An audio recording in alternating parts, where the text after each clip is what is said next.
بریم برای قرعه کشی اجرای دوم از 4 نفر باقی مونده. شب آخر دور مقدماتی خنداننده شوی 3.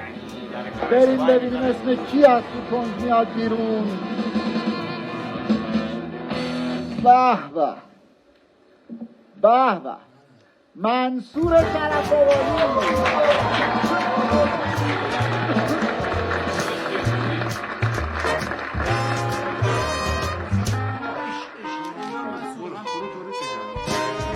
منصور شرف آبادی. سومی بودم. نه اوکیه. خیلی خوب. خدایا اوضاع خوبه. آره. پاهات رو نمیره. جلو نمیاد.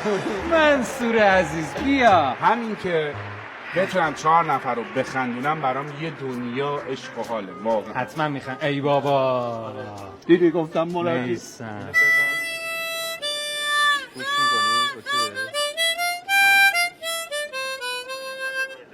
خیلی منصور شرف. میخوام لول صداتو بگیریم. میخوام لول صداتو بگیرم. دوباره بزن. خوب بزن. همونو بزن. الان موقع این کارا نیست منصور. چرا؟ چه استندآپ کمدی آقا جونم. ایشون منصور خان. بله منصور شرف آبادی.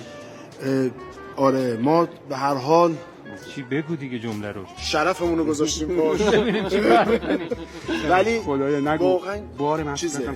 واقعا چیزه. آره. گلش خوشمزه است دیگه. جزو آدمایی که می‌بینی. جنسش با نمکه. الان ان شاءالله بره اونجا بهتره کنه. مرسی. هنرمندم هست. به غیر از حالا استندآپ کمدی ساز و اینا می‌نوازند. ببین منو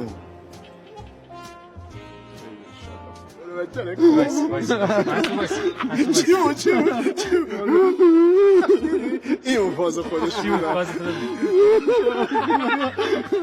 منصور تحمل کن. یه چند دقیقه تحمل کن. الان میری رو. خدای شکر. خدای شکر. آماده باش.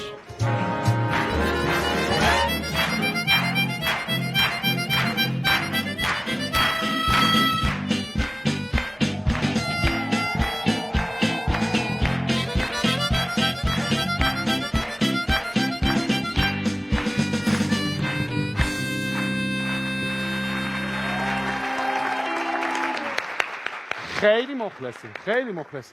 خدا رو شکر سرزاف قطع شد. گفتم اعتماد کرده بودم بهتون. سلام، منصور شرف هستم، نوازنده و خواننده.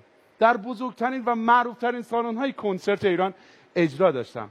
البته دم در و برای عزیزایی که تو صف بلیت بودن. این شب دوست و همکارم فری بهم گفت منصور قبول داری من و تو قله‌ای نیست که تو موسیقی فتح نکرده باشیم. بهش گفتم داداش اینا که من و تو فتح کردیم ارتفاعش با قله فرق می‌کرد و نهایتاً بشه گفت تپه فتح نکرده باقی نذاشتیم. که البته فری قانع شد ولی برای من تلنگری بود که کارهای دیگر رو شروع کنم. من استندآپ رو شروع کردم. موقعی که خنده‌بان انتخاب شدم گفتم کیو با خودم بیارم اینجا برام بشینه بخنده. گفتم کی بهتر از مامانم. به مامانم گفتم مامان خنده‌بانه قبول شدم. گفت الهی قربونت برم که همیشه مایه افتخار فامیلی باهوشه. من بیا بغلم کرد. گفت نه الهی قربونت برم فقط یه موضوعی بهت بگم. حالا مادر نری اونجا دلغک بازی دراری، نری اونجا آبرومونو ببری، نری اونجا یه کاری کنی خواستگارای خواهرت بپرن، نری بری برگردی معروسی دیگه نری نون بگیری. من اصلا نمیام باد. تو مایه سرفکندگی فامیلی خاک بر سر کودنت کنن. رفت. سری اومدم بیرون گفتم که با خودم ببرم خنده‌بانه برام دست بکشه هورا بزنه بخنده. به فری دوستم گفتم میای بریم خنده‌بانه؟ گفت من هستم. سری زنگ زد به دوستش، ماشین دوستشو گرفت. تو مسیر که داشتیم می‌اومدیم دستشو گرفت تو داشبورد ماشین یه شیشه در آورد روش نوشته بود بخور. ما هم گفتیم چشم. 2 تا من خوردم 2 تا اون خورد. که البته بعداً فهمیدیم روش نوشته بود بخور. تا رادیو ماشین روشن کردیم ماشین گفت در 2 روز عمر کوتاه سخت جانی کردم. بعد از این بر چرخ بازیگر امیدم نیست. ولی همچنان قرص بخور داشت بخور میکرد که نمیدونم چرا یه رادیو گفت درها رو باز کنید بذارید شادی وارد خونتون شه بازش کن. من هم در حال رانندگی یه طرف مغزم گفت یکیشون خیلی خوبه یکیشون خیلی خوبه. اون طرف مغزم گفت برگردم ببینم فری داره چیکار میکنه. برگشتم سمت فری گفت شالون شال سرخ تا ماک. یه پسی زدمش گفت گربه سگ. گفتم هان. گفت اثری از پیتر هانان. فرار کنید یه پسی دیگه زدمش گفت من دارم بخور میکنم. نفس عمیق بکش نذار اوکالیپتوسا حروم شن. یه صدای ماشین پلیس اومد گفت مثل که بعد موقع مزاحم شدم آقای ژوله.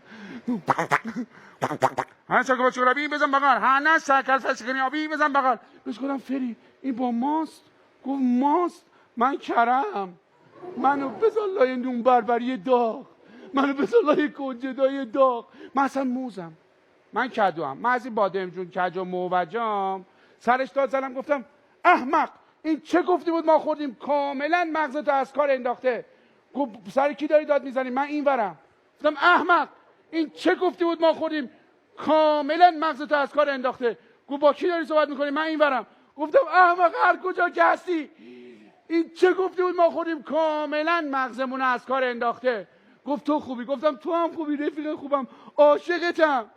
یه صدای ماشین پلیس بلندتر شد گفت هنه شکل فسکنیابی، هنه شکل فسکنیابی بزن بغل. آروم برگشتم سمت چپ و نگاه کردم کم مونده بود پلیس بیاد تو. بهش گفتم چی گفتید آقای پلیس؟ گفت خودرو سواری آبی رنگ بزن بغل. خودرو سواری آبی رنگ بزن. بهش گفتم آقای پلیس با مایید؟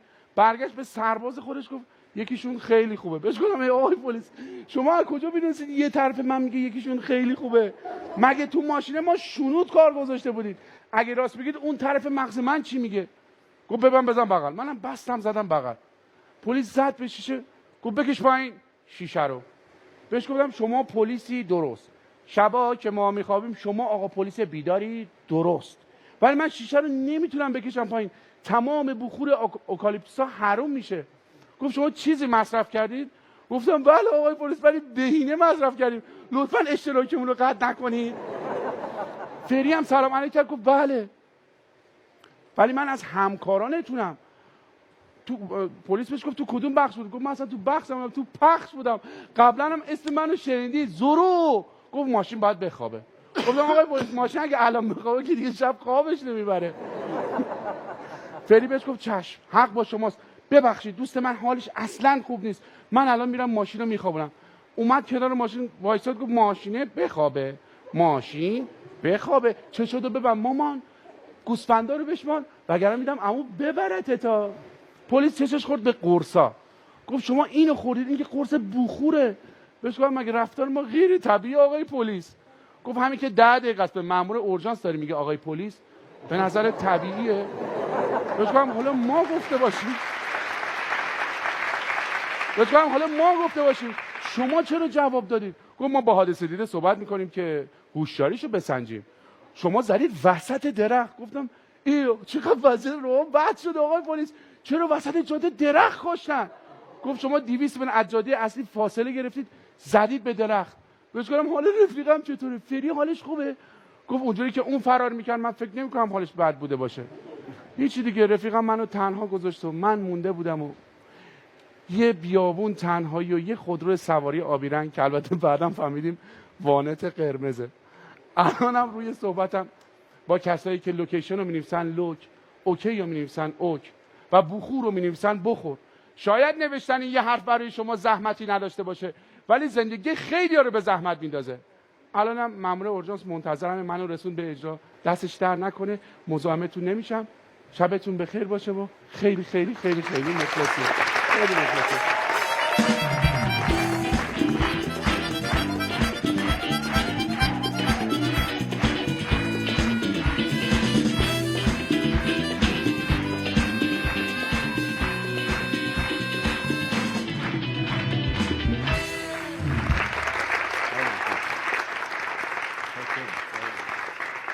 منصور شرف آبادی.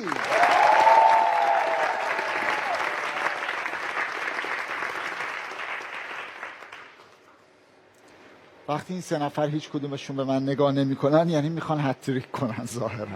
فقط من نگاه کردم که هتریک قطعا نوبتم نیست. شما شروع کن.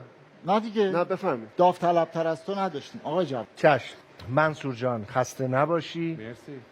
ببین شما از خوردن اون بخور دچار این هذیان شدیم؟ بله. من بگم این یه آیتم نمایشی بود، تو حال متفاوتی داری، اجرای متفاوتی کردی، یک کانسپت متفاوتی بود، ولی این تفاوت منجر به این نشد که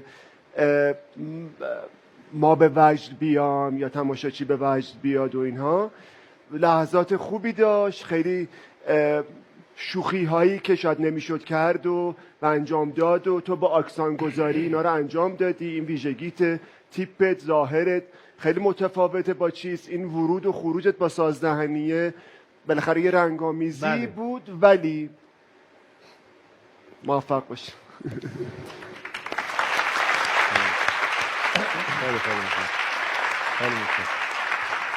واقعیت اینه که منم تصورم اینه که قطعه نمایشی مثل یک مونولوگی که یک نمایشنامه‌ای براش نوشته شده و طراحیش طراحی صرف نمایشی به معنی همین چیزی که داریم ازش میگیم بود. یعنی من احساس این که این یک استنداپ با قواعد استنداپ با ساختار استنداپ نداشتم. یعنی منظورتونه اون فاصله گذاری، اون ارتباط چشمی که باید با مخاطب توی استودیو لااقل فقط وجود این داشته. نیست. نه از اول واقعاً متنی فقط اول نیست. اول از همه متن به نظرم متن صرف جهت داده شده ای به یه سمت دیگه. بله.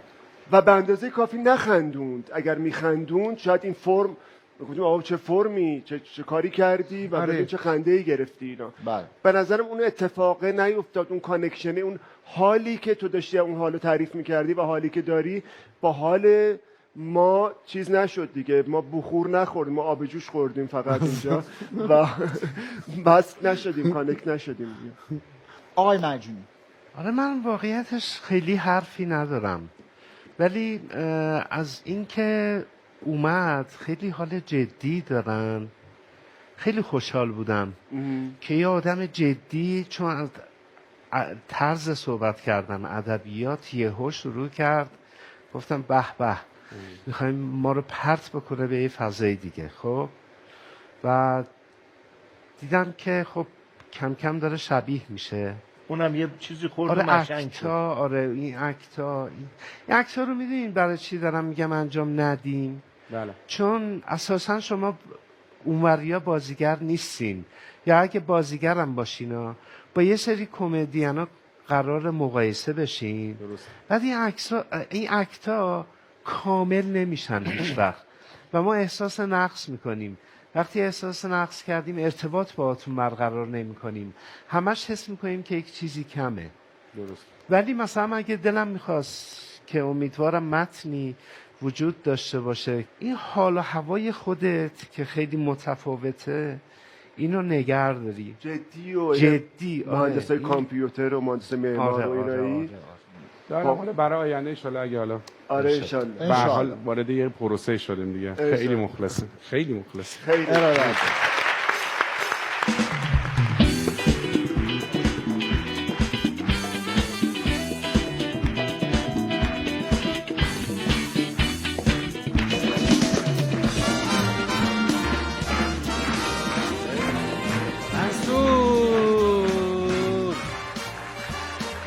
خودت راضی بودی؟ خب به هر حال من خودم رو اجرا کردم دیگه. نه خودت راضی بودی؟ آره کاری که بعد میکردم رو انجام دادم. دمت گرم. خیلی گفتم تا وکیلمون نیاد صحبت گفتم یه اجرای فریکشی داره، یا از همون اول میگیره قهقهه تا آخر، یا اگه نخندن دیگه تا آخر نمیخندن، ارتباط باش برام نمیاد. مرسی. خیلی دم شما دست شما در نکنه. خیلی